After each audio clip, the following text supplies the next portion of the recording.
or type your USN in the group chat.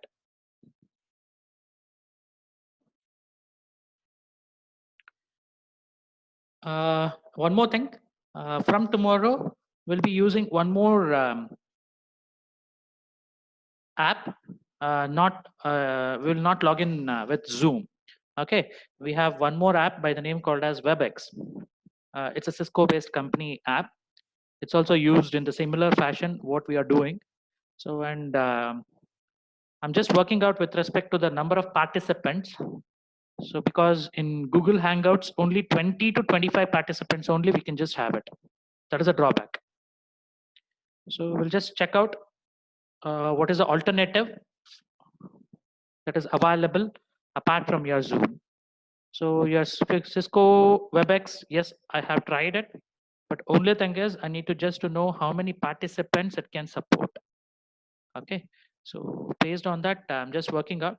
So if possible, today once we are doing, once we will be going on with the web class. In that class, we can just log in using the WebEx Cisco-based company app. We'll just check it out how it works. Okay, so it may be not a problem because only 9 members are available. I just want a huge number so that 50 or 54, whatever your class strength is there. So if all comes, what happens? That is what I just wanted to know. Okay, hoping that it will work fine. From tomorrow, you just need to download one app. It's available in your Android as well as with respect to iOS also. Okay, so the app name, I'm just typing it in the Google chat room, or else I'll just send the particular app name in the group itself. You just try to install that app for tomorrow's class. Okay, so I'm also trying to change this particular Zoom app. So kindly cooperate. We'll just check out how things can be made better. Okay, yeah. With this, we'll just continue with our discussion where we left out with our yesterday's discussion. It was with respect to digital to analog conversion. What you are converting, digital data to analog signal you are converting. How to do that? That was a task that we had in our thing. So once we say analog signal, at that time, 3 things comes into our mind, right? So one is 3 components with respect to your sine wave, or 3 characteristics you can say. One is with respect to the amplitude, another one is with respect to the frequency, how frequently that the same signal will be generated or same signal will be available in the stipulated time interval. That's what we are deriving it with respect to your frequency. The last one is phase, the changes that you are making it. Whether it because 4 points will be just having it. One is at the 0 degree, another one is at the 90 degree. Next one will be 180. Normally 180, 360 followed by your 360 followed by 0 will be in one particular area. So that's why 4 points will just take it. So that is 0, 90, 180 followed by the last shift is 270. So with respect to this, how it will be working. So that's what we'll be just seeing it with respect to your digital conversion also. Okay, so the same thing works here also. We'll just yeah, we have seen this bit rate is a number of bits that has been sent per second. Baud rate is nothing but number of signal elements per second that you will be having it. That is a horizontal line. We have analyzed this particular thing also. In your analog transmission of digital data, you need to be very careful. Why? The reason is the baud rate, that is your number of signal elements should be less than or equal to the bit rate. So if you are sending 3 bits at a time, 2 signal maximum, you can have it, or 3. Understanding it? So that's how it will be working. So keep that in your head. We'll just move on to the next slide. Yeah, this is where we stuck up. We got stuck in the last particular class. So we had one particular problem saying that an analog signal carries 4 bits per signal element. One single signal element will be having 4 bits. That means R will be equal to N divided by S. So with respect to that, 4 bits is the number of bits, signal element is 1. So 4 divided by 1, R becomes, the ratio becomes 4, right? So if 1000 signal elements are sent per second, that means signal rate has been given. Yes is nothing but 1000 bits. So sorry, 1000 signal elements you are sending it. Find the bit rate. Bit rate is nothing but n. So how can we find that? So using one particular formula. You need to remember one particular formula over here. What is that particular formula is? What is that formula? Formula is very simple. S will be equal to n, that is nothing but signal rate is equal to number of bits that you can transmit per second, that is bit rate multiplied by 1 divided by ratio, that is with respect to how many bits, how many signal element that you can transmit, 1 divided by R. So in other terms, if you want n means you send this particular R to the other side of the equal to symbol. That means n becomes S into R. So totally 4 kilobits per second is the number of bits that you can transmit with respect to the signal elements 1000 that you are sending it per second. Each signal element will be having 4 bits per particular thing. Understanding it? So this is how it will be working with respect to that. Next one, an analog signal has a bit rate. Bit rate has been given. Bit rate is n, right? So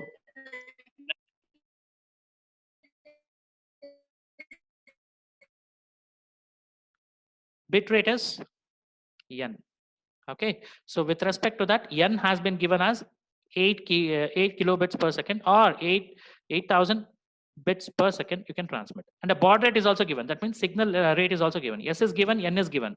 How many data elements are carried by each signal element? That means R, you need to find it out, the ratio. Understanding it? So how many data elements are carried by each signal element is nothing but you will be having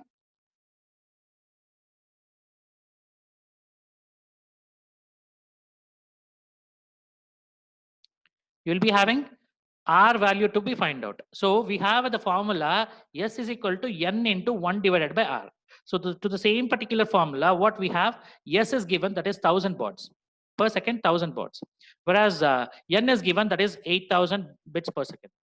So if you just introduce that, R will be equal to N divided by S. That is nothing but here 8000 divided by 1000. So that becomes 8 bits per baud. That means 8 bits of data you can transmit it for one signal element. That's what it says. So R is given. Next, it has been extended to one more particular question. How many signal elements do you have? Do we need?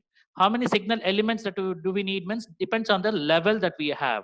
So we need to calculate the L, that is level.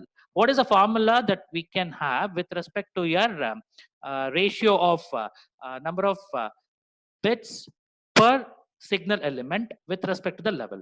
So the formula is, you need to remember this. R is equal to logarithmic of L to the base 2. What is L? It is a level. Level is nothing but number of signal elements that you will be having it. So L will be equal to anti-log of this, that is nothing but 2 to the power of R. 2 to the power of R is nothing but 8 bits. So 2 to the power of 8 is 256. So 256 signal elements you need to have with respect to representation of this 8000 bits per second to be transmitted. Out of it, 1000 bauds if you want to have it in that particular transmission. So that is what it will be saying it with respect to this example. Next one is, there is one particular simple example has been given. We will quickly move on to the next step. That is your amplitude shift key, how it will be working. In that very famous or very simple technique that is available with respect to amplitude shift keying, that is called as binary amplitude shift keying. Why it is called as binary? Two signal elements you will be passing it. One with respect to your actual data. The other one is the carrier signal. Carrier signal, why you require it? Simple example. You are you know the source and destination. Your source is your home and destination is your college. Okay, so source is, you know where you are and where you want to move. Source is where you are, that is nothing but you're at home and you want to move to the college. Not now, sometimes once the lockdown goes off or taken down, then you can come to the college, right? So you're coming to the college, fine. You know the route, everything, but still you require one more particular additional facility to make you travel from the source to destination, that is your transportation, right? Why it is required? Because of the less amount of time you can just come into that particular destination. You can reach it. You can have your own vehicle, two-wheeler or four-wheeler, whatever the thing that you have, you can reach. Or else you can come to the college bus and you can just come out. The advantage that you have with respect to coming with respect to the any of the transportation mode is you can suppress your time. If you come by walk, it takes a lot of time. So transportation depends. So you require some mode. So simply if you sit at home, if you say that I just want to go to college, it will not be happening. You need to have certain amount of transportation mode, at least by walking or going by bicycle or taking a motor vehicle or bus, whatever it may be, right? That is nothing but your carrier signal is all about. So you require some particular push to that particular original signal so that it will be transmitting to the other end. Using that signal, now we'll convert this particular, we'll just generate this amplitude shift keying principle. So you have the data is 10110. This is what the data. So depending on that, I will be preparing my particular signal element. So 10110, I use any of the particular line coding technique and I'll just represent it using the digital way of representing the data into signals. Understanding it. Next thing is I need to just transmit that, right? So for transmitting it, I will be generating one particular type of carrier signal. Whenever one is that will be having the highest amplitude and the frequency will be remaining as it is. There is no change in the frequency, only the amplitude, I'm just changing it. If 0 comes, then everything will be in the reference level. If 1 comes, then once again, it will be taking to the highest peak to peak voltage. It will be just moving. So like this, my signal elements will be generated. Why it is binary? Because two elements are required to combine and to form a amplitude shift keying principle. So that's why it is called as binary amplitude shift keying principle. We'll just come to know if you just look into, yes, see here. So that's what I just told about. This is a unipolar, right? Can you remember it? There are three different techniques: unipolar, polar, followed by bipolar. In the unipolar, one was represented with highest amplitude, 0 was represented at the reference level. Only one level was there, highest amplitude level. So same thing is taken into consideration. Next, if you just look into the second particular signal element, this signal element is nothing but the carrier signal. How this carrier signal will be generated?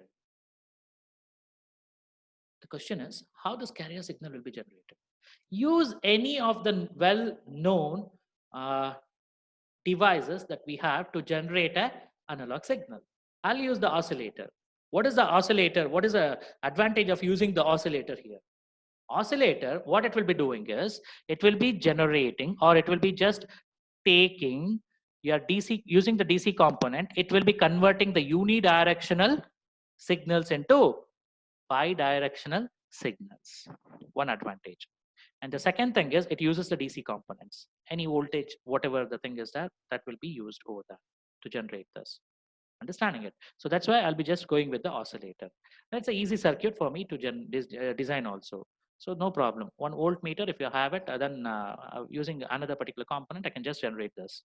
So for that, I require one oscillator. Using that, I'll be just generating this carrier frequency. Carrier is nothing but transportation. That's it. Understanding it? You'll be just moving your particular vehicles, right? So the vehicles is nothing but your carrier frequency. Okay, this will be generated by oscillator. Some company should be there, right? To transport or to find the way or to get you the best solution for reaching the destination with a smaller amount of time. You can take the aeroplane also. For that, the company is different, right? That one I'm talking about. The company name is oscillator. That will be generating your particular transportation mode. Using this mode, once it need to be combined, right? For combining it, I'll be using one particular terminology, which is very familiarly used in your electronic and digital communication area, that is called as multiplier. What is this multiplier? It will combine both the particular signal elements, and the resultant will be with respect to your carrier signal, whatever is that. So that will be taken care when you have a highest amplitude digital signal. Understanding it? Otherwise, your carrier signal will be at the reference level. This is how it will be generated with respect to. This will be nothing but your modulated. We call this as, we call the last particular generated signal as modulated signal. Why it is modulated? Because it is changed. Understanding it? So this is how it will be working with respect to your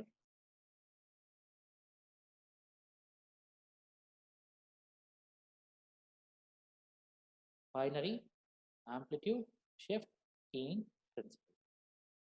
Any doubt? Any doubt? Any doubt? Is it? Am I audible? Hello? Am I audible to all of you?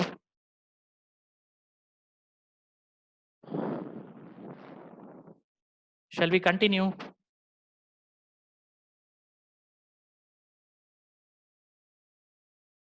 Yes. Okay. The next particular problem statement they have given one particular problem. So your particular first and second module constitutes lot of problems to be solved. So you need to remember a lot of formulas. If possible, I'll just provide all the formulas in one single sheet, which refers to which one. You just go through it. So those formulas you need to remember well, and you need to know what is each particular term means. Without that, you cannot apply the formula. It all depends on your two formulas that we have just generated it, either with respect to noisy channel or noiseless channel. Maximum times we'll be using the noisy type of channels itself in the real world application. But for the ideal purpose, we'll always go with the noiseless channel. That is, noiseless always refers to Nyquist, noisy always refers to Shannon capacity. Understanding it? So if I do some mischievous also, how much ability that I'll be having to get through this particular task? With all the mistakes, how much ability that I'll be having to get through the particular task that has been given, given it to me. That is what the capacity that you will be having it. Understanding it? So mischief or the errors that you'll be committing may be because of so not necessary, or you have just committed it because of so many other particular things, whatever it may be. Understanding it? So that is what it is. So two formulas, you need to know it. Those two formulas, based on it, rest of it will be calculated. Okay, so slight modification, otherwise one and the same. Okay, so we will just look into this particular problem now. We have an available bandwidth of 100 kilohertz. That means bandwidth is given as 100 kilohertz. That is the difference. If it is a low pass signal, the 0 to 100 kilohertz is the total range that you can just transmit. Okay, so which spans from 200 to 300 kilohertz. So it is not a low pass channel, it is a band pass. Band pass means you'll be fixed with respect to frequency minimum is 200, frequency maximum is 300. Based on that, based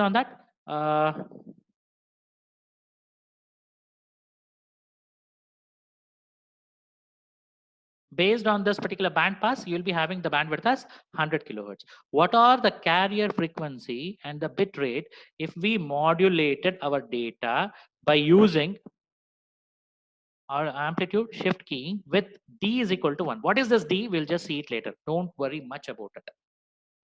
Okay, so don't worry much about it with respect to D. What is the thing that we have? So we have 200 to 300 kilohertz of data. With respect to it, so if you calculate the middle range, then it will be 250. So 250 is the middle range, means that is the carrier frequency where we can insert it. So this means our carrier frequency can be at FC, that is 250 kilohertz. Then we use the formula for bandwidth to find the bit rate. What is the formula between the, how to calculate the bandwidth and the bit rate is B is equal to, that is B refers to bandwidth, followed by 1 plus constant D. 1 plus constant, which is named as D multiplied by S. S can also be given as N into 1 divided by R with respect to the previously available formula. Understanding it? So with respect to that, bandwidth is given, number of bits you need to transmit it. You need to calculate it, right? Bit rate, you need to calculate it. Carrier frequency, we have calculated it exactly at the half. Understanding it? Carrier will happen exactly at the half. So that's why carrier frequency will be at the 250 kilohertz. So whereas with respect to your bandwidth is equal to 1 plus d multiplied by s will be the formula to calculate, or that will be having related between your bandwidth and the constant s followed by the signal rate. So signal rate can be addressed with n divided by r, n into 1 by r or n divided by r, anything. So with respect to this, r is given anywhere. So we are assuming that r will also be 1 over 1. That is, the ratio will be one data element for one signal element. With respect to that, this will be nullified. So our formula and d, they have given it as 1 to be taken into consideration. So d is also constant now, 1. 1 plus 1 becomes 2. 2 times of your n value will be nothing but your bandwidth. So n will be equal to 100 divided by 2. So that is nothing but 50 kbps. So 50 kbps in this, if you just take it, means 50 for first half data bits, second half data bits is 50. So totally it requires 100 kbps of bandwidth. If you, hello? Hello? So before going to this particular problem, we'll just see it. See here. If your signal rate is only, this is exactly at the half, 200 hertz, 200 kilohertz, 300 kilohertz, it is that. So with respect to it, the bandwidth will be divided into two different parts. So in this, if you want to transmit this particular signal separately, if you have any doubt, you can ask. Any doubt? Hello?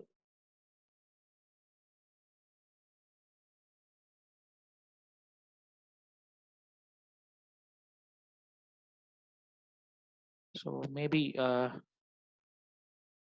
I just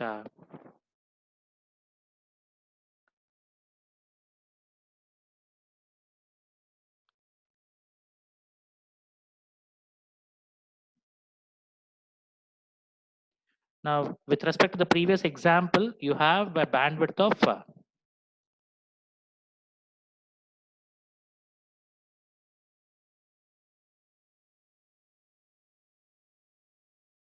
this is 200, this is 300, right? So according to him, what he has given us, so you are transmitting the data, right?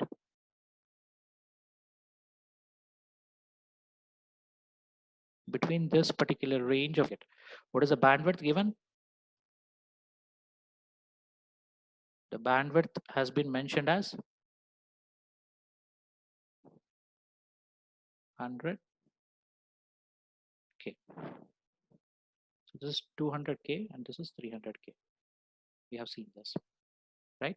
So in this, what he is saying is exactly if you divide the entire signal element, this particular signal element or this particular frequency into two parts, how to divide it? Exactly at the half.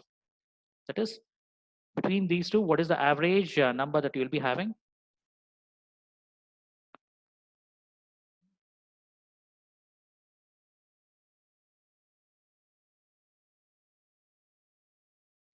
So I'll just make it as this is 250. So it means to say that, so here from 200 to 250, 50 kilohertz, and 250 to 251 to 300, it will be 50 kilohertz. So you require to have that.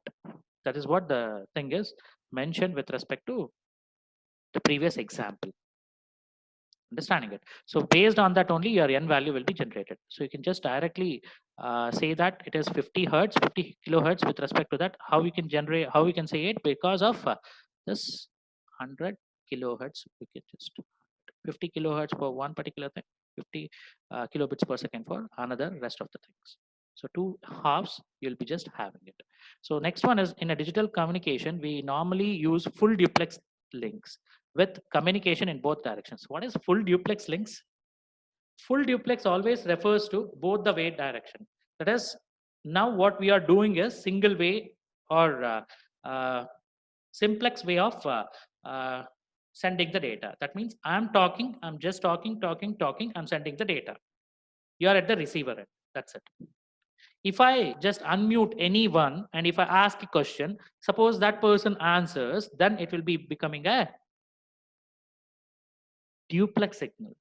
In the duplex, two ways or two variations are there: half duplex followed by full duplex. If that person listens to my question completely, then put a pause and then answers, that becomes it's a half duplex. Whereas if I start talking, the other person also starts answering to that particular question without completing that, then it will be nothing but a full duplex. So in our data communication, we normally have this full duplex links of communication in which is coming in both the directions. That is from the sender also, from the receiver also. And nowadays in the full duplex type of communication, there is nothing like sender receiver, sender separate, receiver separate. So sender, a particular person can be a sender or a receiver. A person initiates a connection means that he becomes, or he or she becomes, that person becomes client or the sender. Whereas the person who will be receiving it and processing it will be nothing but receiver or a server or something. Understanding it? So anyone can be sender, anyone can be receiver. So both will be appearing in the same particular person itself. So that's what they are saying it in the first statement. We need to divide the bandwidth into two with two carrier frequencies.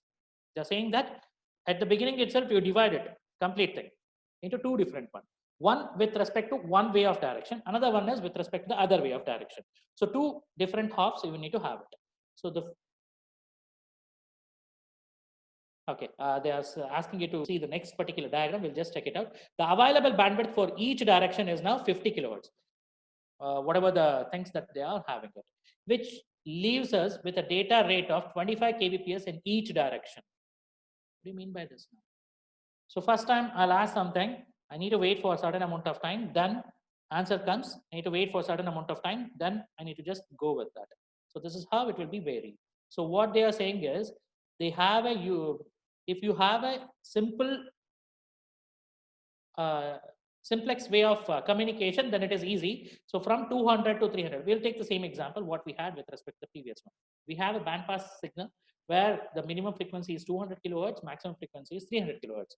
With respect to that, if you want to transmit it, means it will be transmitted with respect to bandwidth as 100 kilohertz. But according to your full duplex communication channel, you need to divide it. One for one direction, another one for another direction. That means another person can also be sending the data. So that's why I'll divide that. So 100 becomes 50-50 now. With respect to that 50, once again, your carrier frequency, if you are dividing it, if you are just calculating it, means exactly at the half. 200 to 250 in between 225. 250 to 300, it will be 275. That's what the value that has been given. So exactly at the half, you'll be getting the carrier frequency in your binary amplitude shift key. Okay, so the next one is frequency shift. So binary, it is nothing but two waves or that. So that's why it is called as binary. Now, I'm not changing the amplitude. I'm not changing the phase. I'm changing the frequency. Frequency is the occurrence of that particular signal. The occurrence of that particular signal, how frequently I'll be using or how frequently I'll be drawing the sinusoidal wave, same type of sinusoidal wave without any change in the with respect to the time. That's what I will be just calculating it. So with respect to that, no changes or more changes happens means that becomes your one particular type of element. The other element, it will be carried out with respect to the frequency of the input channel as well as with respect to the oscillator or the carrier frequency that you are generating. Understanding it. So that is nothing but your phase frequency shift keying principle. Just go back to the previous slide. So yeah, see here, this is the same thing. So with respect to the amplitude shift keying, it will be just nullified. Your signal will be nullified with respect to your at the middle. Okay. Whereas with respect to your this is with respect to your amplitude. With respect to your frequency, so amplitude will be at the highest to lowest itself, but the number of occurrences will be changing. Understanding it? This will be changing. So if I just want to draw it, annotate and show it to you, then the signal will be something like this. Only one signal. Here also the same thing. Once it is 0, then it will be like this. If it is anything else, then it will, other than 0 means 1, it should be. So with respect to that, it will be just going with respect to a normal way of how many frequencies that you will be having to transmit a data with respect to your carrier frequency. The same frequency will be extracted. So this is nothing but your frequency shift key. Phase shift keying means I'll just try to give you that answer also. So instead of starting at the same phase, that is 0, your particular 0 will start from the 180 phase shift.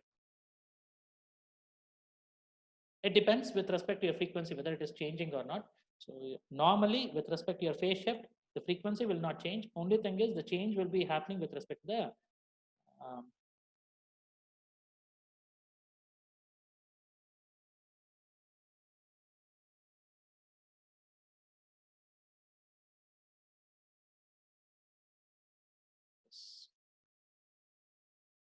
with respect to it, next changes.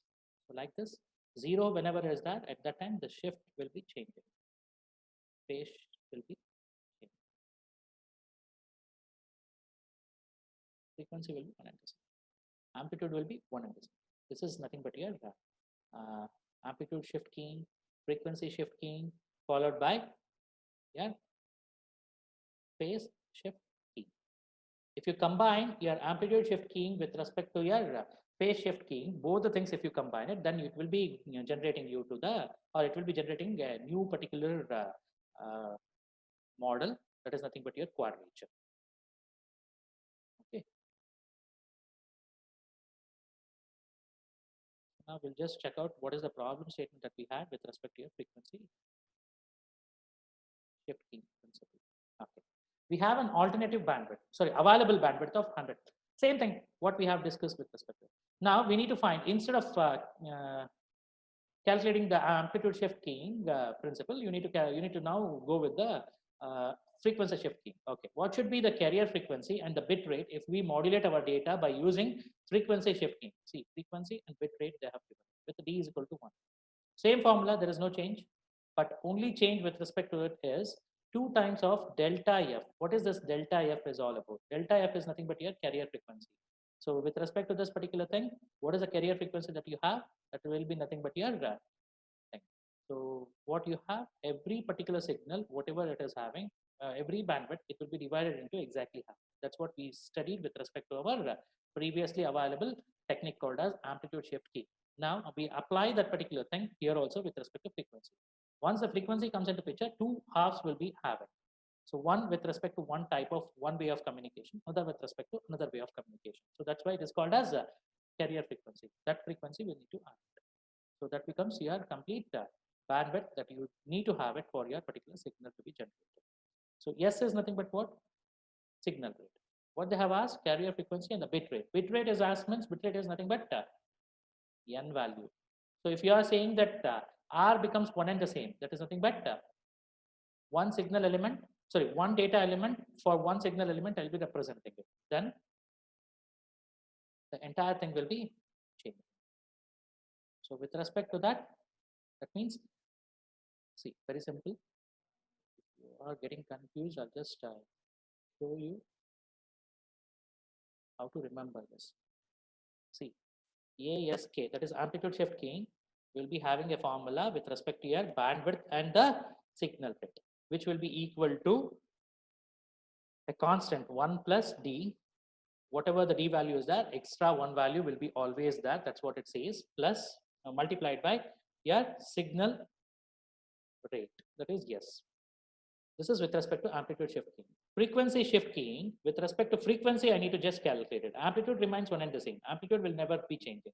So B is equal to whatever you have with respect to 1 plus D multiplied by S will be there. Plus you are adding one more thing, that is frequency. It will be changing between the limits. So exactly half, you just cut it. Why you will be cutting it? For your carrier frequency to enter.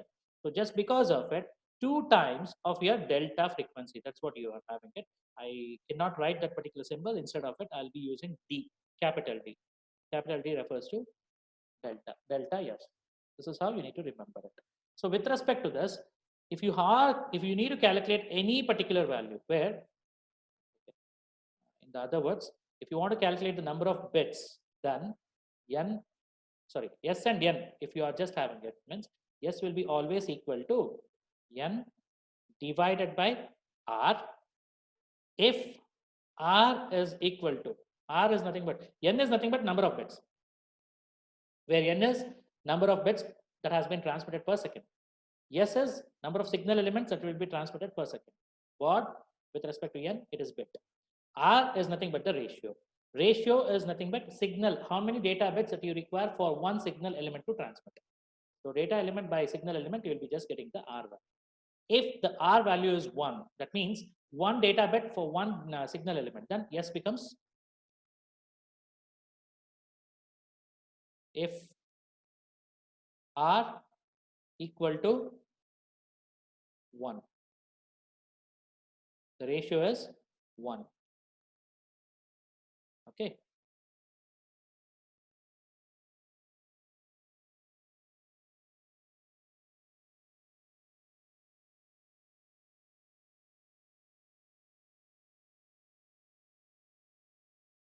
R equal to 1 divided by 1, which is equal to 1. Then your S will be equal to, that is what they are shown. Understanding it? For amplitude shift keying, if you want to have a if you want to have a relationship between your bandwidth and the signal rate, this formula need to be used. B is equal to, where B is the bandwidth, 1 plus D constant multiplied by S. Frequency shift keying, same particular amplitude, whatever amplitude shift keying that you have used, that same particular thing, plus 2 times of delta F. Delta F is nothing but carrier frequency in between, you will be just dividing it, right? So that one. So with respect to that, one more particular type of frequency, you'll be just separating. So with respect to that, you'll be always getting this particular value as 2 times of. If in case, how to relate this S with respect to number of bits, then S is equal to N divided N into 1 by R, or N divided by R, you can just say. If R is equal to 1 divided by 1, that is nothing but one data bit for one signal element, then S is equal to N. No change in the signal element followed by data rate, signal rate as well as data rate. So both will be one and the same. So just remember this. So we'll just stop here. We'll just continue the rest of the slides in the next class. Tomorrow, don't forget to download one particular app. That is, the app name is WebEx. WebEx, Cisco-based company. WebEx meeting. That is the app name that you need to download it tomorrow. So we'll just meet. If you have any doubt in between, you can just try to reach me through WhatsApp or call me or anything. Okay. So thank you very much for your patience listening. So if you have any doubt, you can just ask me, or else I'll just wind up this meeting. Hardly 1 minute left out.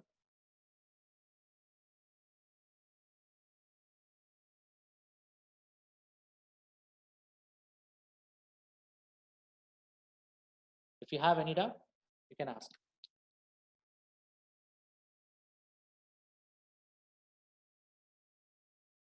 You need to remember all these particular formulas. We are not going to derive any type of formulas. Only thing is, we'll just use all these type of formulas. That's it in our particular application. Direct substitution problems will be given for you in the exams also. Only thing is, you need to analyze it. Yeah. Okay. Thank you very much. We'll meet tomorrow with a different application. Hopefully, whatever I'm teaching, you can easily get the, or you can understand whatever I'm discussing in the meeting. Okay. So thank you. We'll just meet tomorrow.